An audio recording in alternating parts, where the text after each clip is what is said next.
বানাচ্ছি। এটা ছানার পরোটা, বাড়িতে ছানা দুধটা কেটে গেছিলো, কী করবো তাই ছানার পরোটা বানাচ্ছি। এই যে ছানাটাকে পেঁয়াজ রসুন এগুলো দিয়ে পুর বানিয়ে নিয়েছি। তারপর নিয়েছি এই যে একটা আটার রুটি, এই যে একটা রুটি আর এই যে একটা রুটি। তারপর কী করে বানাচ্ছি দেখাচ্ছি। ওটাকে সিদ্ধ দিলাম।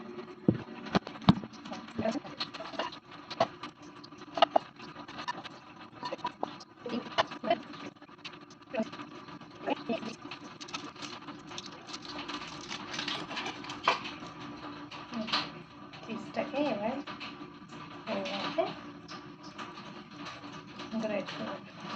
এর মধ্যে একটু চিলি ফ্লেক্সও দিয়েছি পুরটার মধ্যে, না একটু পিৎজা স্মেল আসবে না।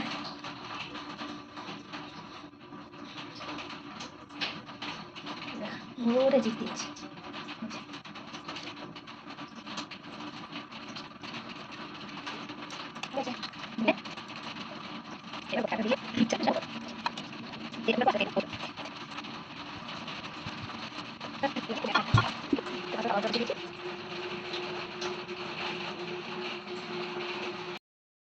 আলতো হাতে দিয়ে দিই।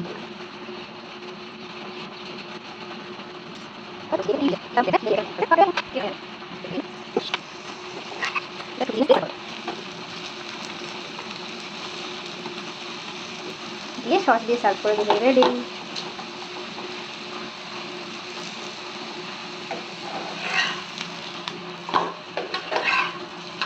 দুদিকটা ভালো করে সেঁকে দেবো।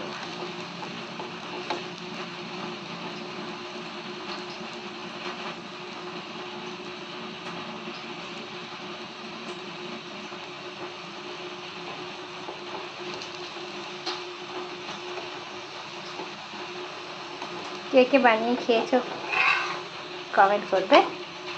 আমি আগে বানিয়েছি কিন্তু ভিডিও করা হয়নি, তখন তো ভিডিও করতামই না।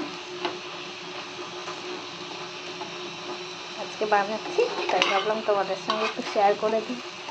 তোমাদেরও বাচ্চারা যখন জেদ করবে পিৎজা চাই তো বাইরে থেকে পিৎজা না আনিয়ে বাড়িতেই বানিয়ে দিও। আমি তো চেষ্টা করি বেশিরভাগ জিনিস বাড়িতেই বানিয়ে দিতে।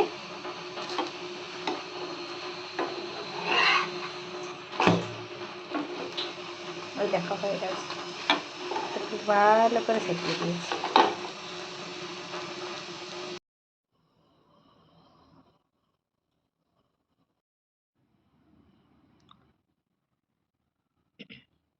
খেয়ে বলো কেমন হয়েছে।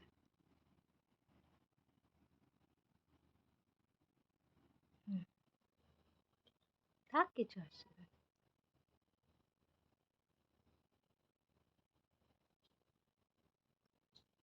ভালো হয়েছে।